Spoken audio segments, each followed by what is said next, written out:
کائنات نے، اس دنیا نے بڑے بڑے رولرز دیکھے، بڑے بڑے کنگز دیکھے ہیں، بڑے بڑے کمانڈرز دیکھے ہیں، ملٹری جنرلز دیکھے ہیں. چنگیز Khan was the ruler of Mongol Empire. Thutmose was the ruler of Egyptian Empire. Big names, huge leaders, qualities wale. Darius was the ruler of Persian Empire. Alexander was the ruler of Macedonia. Napoleon was the ruler of French Empire. Pupienus Maximus was the ruler of Rome. Julius Caesar was the ruler of Republic of Roman Empire. Shang was the ruler of Chinese Empire. Rurik was the ruler of Russian Empire. Attila was the ruler of Hunnic Empire. Charles, he was the king and the ruler of Frankish Empire. But there was a slave from the slaves of Allah. There was a soldier from the soldier of Allah subhanahu wa ta'ala. An abid from Ibadullah, from the companions. Sayfun min suyufillah, sword from the swords of Allah subhanahu wa ta'ala. He was a commander, he was a conqueror. He crushed superpowers. He conquered Persia, he conquered Rome, he conquered Iraq, he conquered Iran, he conquered Armenia, he conquered Jordan, he conquered Syria. Undefeated commander, undefeated ruler, undefeated general, and undefeated soldier.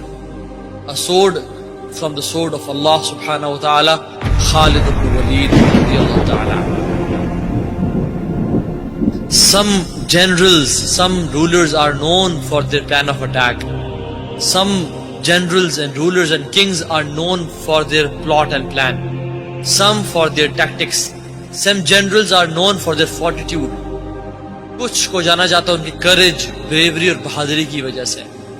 کچھ کو military expeditions کی وجہ سے جانا جاتا ہے، کچھ کو گوریلا وارفیئر کی وجہ سے جانا جاتا ہے.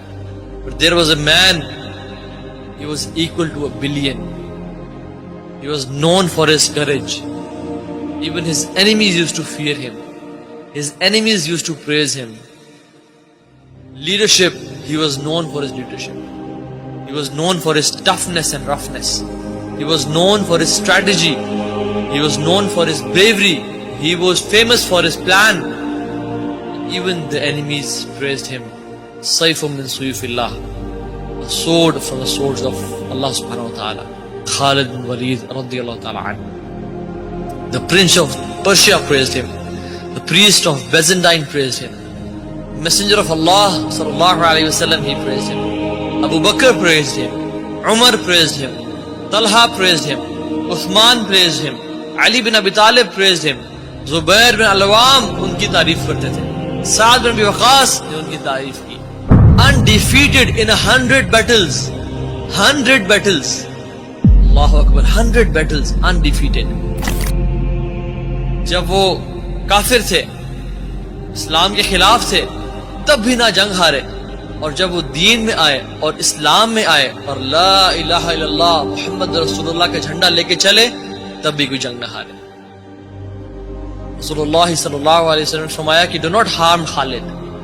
خالد کو کبھی تکلیف نہ پہنچانا، کبھی نقصان، کبھی ان کا دل نہ دکھانا. as he is one of the swords of Allah subhanahu wa ta'ala, whom he has sent against the disbelievers. جس کو اللہ نے پیدا کیا ہے ڈسبلیورز کا خاتمے کے لیے، ڈسبلیورز کو یا تو دین پہ لانے کے لیے، اور اگر وہ نہ آئے تو ان کا تہس نہس کرنے کے لیے. ابو بکر صدیق نے ان کی تعریف میں کہا، اللہ اکبر، کہا کہ او قریش، your lion has attacked an army and he will overpower them. He was talking about Khalid, and he said the statement, Allahu Akbar, women will no longer give birth to the likes of Khalid bin Walid radiyallahu ta'ala anhu. مائیں ایسے بچے نہیں جنتی، اور خالد کے بعد تو کسی ماں نے ایسا خالد جیسا بچہ جنا ہی نہیں. نہ خالد سے پہلے کوئی خالد جیسا تھا، نہ خالد کے بعد کوئی خالد جیسا ہے. تو یہ صحابہ کرام کا جو کانفیڈنس تھا نا، یہ اصل میں ان کو لڑواتا تھا. اس کانفیڈنس کے آگے پھر کوئی دنیا کی سپر پاور ٹھہر نہیں سکتی. جب خالد بن ولید کو بھیجا ہے سیدنا ابوبکر صدیق رضی اللہ تعالیٰ عنہ نے جنگ یرموک میں بھی ان کے بہت بڑا کردار تھا. اس سے پہلے پرشین امپائر کی جو بڑی بڑی فتوحات ہوئی ہیں, قادسیہ میں تو سیدنا سعد بن ابی وقاص گئے تھے, لیکن اس سے پہلے جو عراق پورا فتح کیا ہے خالد بن ولید نے, تو وہ مطلب اپنے مخالفین کو خط لکھتے تھے, اور اس پہ خط میں صرف ایک جملہ لکھتے تھے کہ تم سے وہ قوم لڑنے آ رہی ہے کہ جتنا تم اپنی زندگی سے محبت کرتے ہو نا, اس سے بڑھ کے وہ اپنی موت کو عزیز رکھتے ہیں, کیونکہ شہید ہو کے جنت میں, نبیوں کا پڑوس. سر جو بندہ جان ہتھیلی پہ اس لیے رکھ کے نکل رہا ہو کہ میں نے مرنا ہے, باقی لوگ تو جنگ میں لڑنے آ رہے ہوتے ہیں جیتنے کے لیے اور اپنی جان بچانے کے لیے, اور یہاں پہ وہ کہہ رہے ہیں ہم نے مرنا ہے, تو سر وہ پھر جا کے رومن اور پرشین امپائر دے گاٹے ہی فٹ ہوں گے نا ایسے لوگ. تو ہوئے ہیں. پھر آپ دیکھیں, اس کے لیے آپ عمر سیریز دیکھیں. عمر سیریز کے اندر انہوں نے یہ چیز فلما دی ہے, قطر والوں نے حق ادا کی. اردو ڈبنگ کے ساتھ بھی اس کی آلموسٹ 15 ایک ساتھ تقریباً آ چکی, سب ٹائٹل کے ساتھ مکمل آ چکی ہیں. عربی والی اور انگلش سب ٹائٹل والی پہلے موجود ہے. سیدنا خالد بن ولید رضی اللہ تعالیٰ عنہ تو اللہ تعالیٰ نے مشرکین عرب سے اٹھا کے رومن اور پرشین امپائر کے اوپر دے مارا. بڑی ایکسٹرا آرڈنری پرسنالٹی. نبی اسلام کی اعلان نبوت کے بعد 19 سال تک کافر رہے. اس 19 سالوں میں موت بھی آ سکتی تھی, لیکن اللہ نے زندہ رکھا. حتیٰ کہ غزوہ احد کے موقع پر نبی اسلام کے جو 4 دانت شہید ہوئے ہیں, بخاری مسلم میں آتا ہے, خالد بن ولید کی وجہ سے ہوئے ہیں. انہوں نے وہ جب درہ چھوڑ دیا تھا, عبداللہ ابن جبیر اور باقی ان کے ساتھی بنے تھے. عبداللہ ابن جبیر نے تو نہیں چھوڑا تھا, چند ساتھیوں نے, تو یہ پیچھے سے آگے حملہ ہوئے. اور نبی علیہ السلام کی بددعائیں اس موقع پہ نبی علیہ السلام کی مبارک زبان سے نکل گیا, اللہ ایسی قوم کو کیسے ہدایت دے جنہوں نے اپنے نبی کا چہرہ خون سے رنگ دیا. سورہ ال عمران میں جہاں پہ صحابہ کرام کو اللہ تعالیٰ نے گرفت کی ہے نا 60 آیات میں کہ غزوہ احد پہ تم نے یہ غلطی کی, پھر اینڈ پہ معاف بھی فرمایا. پہلی گرفت نبی علیہ السلام کی ہے, لیس لک من الامر لیس لک من الامر شیء. نبی آپ کو تو کوئی اختیار نہیں, اللہ چاہے ان کو ہدایت دے دے. ہوئے ہوئے ہوئے اور اسی کو ہدایت بھی مل گئی. اسی پیگن کو اللہ نے اٹھایا ہے. پیگن انگلش میں کہتے ہیں بت پرست. آپ گوگل پہ جا کے لکھیں حضرت خالد بن ولید کا تعارف, کہ ایک عرب کا پیگن اللہ نے اٹھا کے اسے رومن اور پرشین امپائر میں لٹوا دیا. پھر 19 سال تو کفر میں گزرے ان کے, اسلام میں ان کے 19 سال نہیں گزرے, بمشکل 10-11 سال. لیکن انہوں نے اپنے 19 سالوں کے بھی سارے گناہ دھلوا دیے. جو کچھ کیا اور جو کچھ اللہ نے ان سے کام لیا. یہ ایک الگ سے تلخ حقیقت ہے کہ سیدنا خالد بن ولید سے نبی اسلام کے مبارک زمانے میں بھی اور بعد میں بھی بحیثیت انسان کچھ غلطیاں ہوئی ہیں. بخاری مسلم میں رپورٹ ہوئی. لیکن کسی شخص کی چند ایک غلطیوں سے اس کا پورا پلڑا ادھر کا ادھر نہیں ہو جاتا. اللہ بھی قیامت والے دن نیکیوں اور برائیوں کو تولے گا. نیکیاں زیادہ ہوں گی تو پھر اس کو یہ نہیں کہا جائے گا کہ یہ تو نے اتنی بڑی برائی کیوں کی تھی, پھر وہ پاس ہو چکا ہے. چاہے کسی ایک سوال میں اس کے 0 نمبر بھی آئے ہوئے, پاس ہو چکا تو اس کا تانا بھی نہیں دیا جائے گا, نیور. تو 2-4 واقعات کو لے کے اس طریقے سے کسی بندے پہ چڑھائی کرنا یہ بالکل زیادتی والی بات ہے. سیدنا خالد بن ولید سیف اللہ ہے, اس میں کوئی شک نہیں ہے. صحیح بخاری میں جو یہ حدیث کہتے ہیں نا, یہ حدیث بڑی مشہور ہے. غزوہ موتا کے موقع پر آپ کو پتا ہے نبی علیہ السلام نے رومن امپائر کی طرف اپنا ایک ایلچی روانہ کیا تھا, خط بھیج, اس ایلچی کو قتل کر دیا. اور اس وقت ایلچی کا قتل اعلان جنگ ہوا. تو نبی علیہ السلام نے ایک لشکر روانہ کیا زید بن حارثہ کی قیادت میں. نبی علیہ السلام کے منہ بولا بیٹا جس کا نام قرآن میں, واحد صحابی جس کا نام قرآن میں, زید. لیکن ساتھ ہی آپ نے فرمایا, صحیح بخاری میں الفاظ ہیں, کہ اگر زید فوت ہو جائے, مسند احمد میں ڈیٹیل موجود ہے انہی الفاظ کے ساتھ, کہ زید فوت ہو جائے تو جعفر کو اپنا امیر بنا لینا. جعفر فوت ہو جائے, شہید ہو جائے, تو پھر عبداللہ بن رواحہ کو بنا. اگر وہ بھی شہید ہو جائے پھر تو اپنی مرضی سے کسی کو امیر چنے. یہ مسند احمد میں, بخاری میں الفاظ ہیں کہ صحابہ کرام کہتے ہیں نبی علیہ السلام مدینہ شریف میں تھے اور آپ علیہ السلام کی آنکھوں سے مسلسل آنسو رواں تھے, اور آپ نے کہا کہ میرے زید کو شہید کر دیں.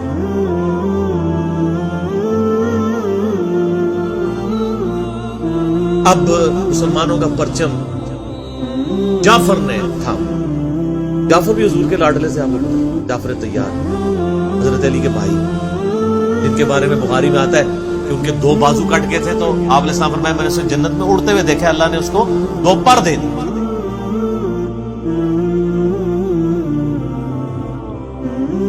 نجاشی کے دربار میں انہوں نے ہی، آپ کو پتہ، سورہ مریم پڑھی تھی.